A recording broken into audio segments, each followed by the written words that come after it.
CA ललित पोफळेची अशोक खरात विरोधात एसआयटीकडे तक्रार। धार्मिक विधीच्या नावाखाली 8,76,00,000ची फसवणूक केल्याचा दावा। हुदू अशोक खराच्या कारनाम्यांचा काळा चेहरा समोर। तब्बल 160 GB डिजिटल पुरावे जप्त। लॅपटॉपसह सर्व डेटा एसआयटीकडून स्कॅन। खरात भोवतीचा फास अधिक घट्ट।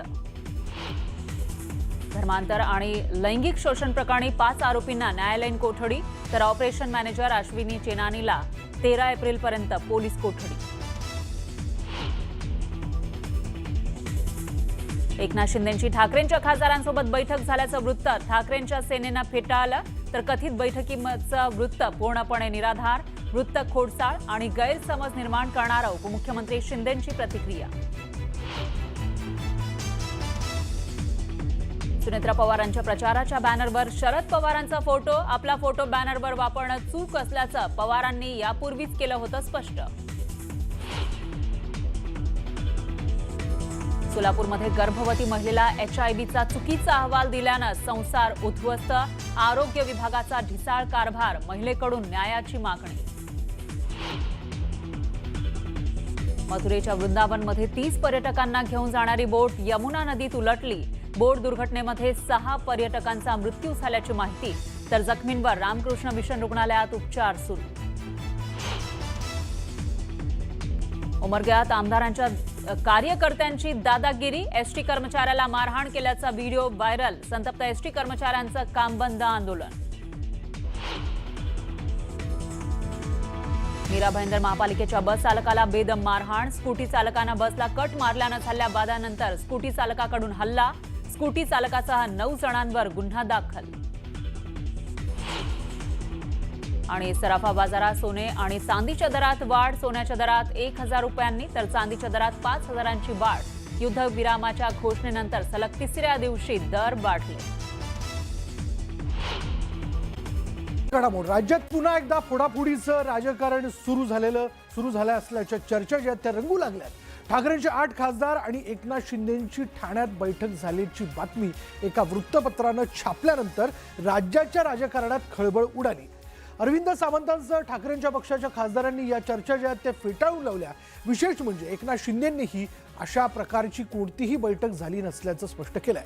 मात्र या कथित बैठकीवरून राज्याच्या राजकारणात एकूणच संशय कल्लोळ जो आहे तो उडाल्याचं बघायला मिळतंय।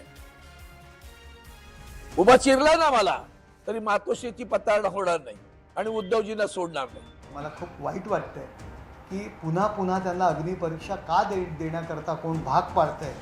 त्यांचं पक्षांतर्गत राजकारण असावं। खरं म्हणजे त्या ऑपरेशन सध्या जे सुरू आहे ते देवेंद्र फडणवीस एकनाथ शिंदेच्या पक्षाचं करतायत। शवाग्रहातील जी डेड बॉडी असते ती अवस्था संजय राऊत सारख्या मंडळींनी युबीटीची केलेली आहे।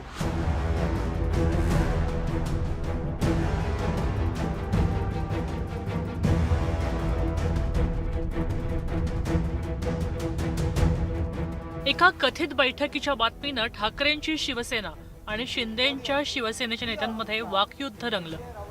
एकनाथ शिंदेंनी ठाकरेंच्या शिवसेनेमधल्या खासदारांची एक गुप्त बैठक घेतली असं वृत्त वर्तमानपत्रात प्रसिद्ध झालं आणि राज्याच्या राजकारणात खळबळ उडाली।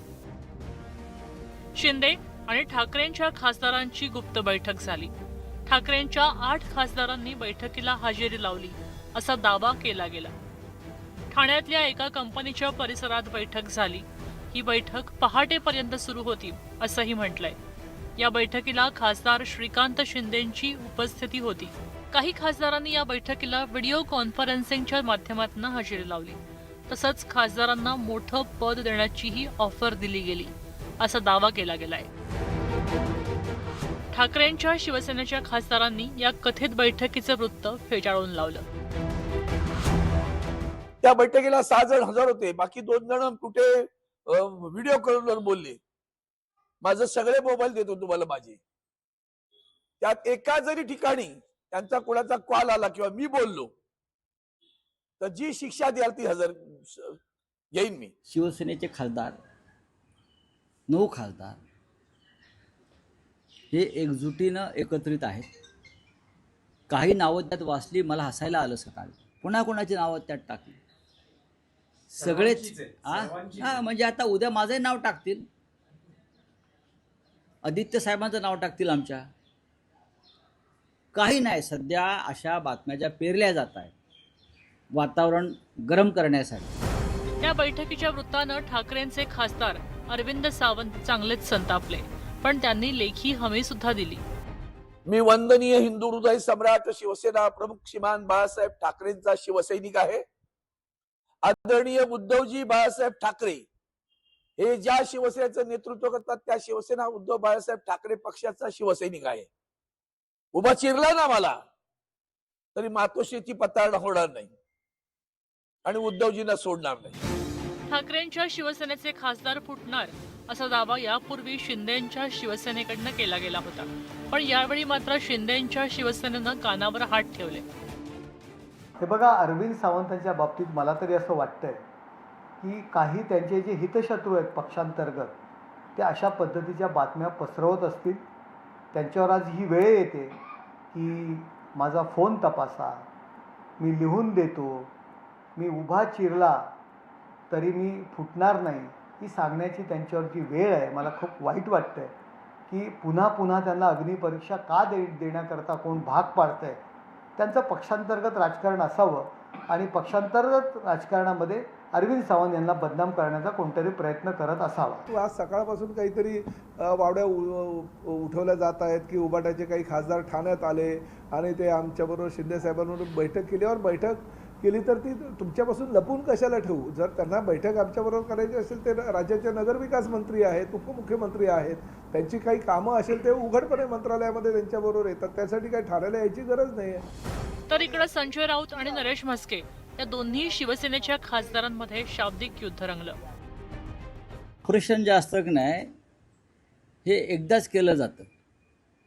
वारंवार एखाद्या शरीराचं जेव्हा ऑपरेशन करतात असं म्हणतात तेव्हा ते डेड बॉडीचं ऑपरेशन असतं. ती डेड बॉडी नेतात ना, आणि डेड बॉडी सध्या त्यांच्या पक्षाची देवेंद्र फडणवीसांनी केलेली आहे. खरं म्हणजे त्या ऑपरेशन सध्या जे सुरू आहे ते देवेंद्र फडणवीस एकनाथ शिंदेच्या पक्षाचं करतायत. संजय राऊत काय बोलतायत?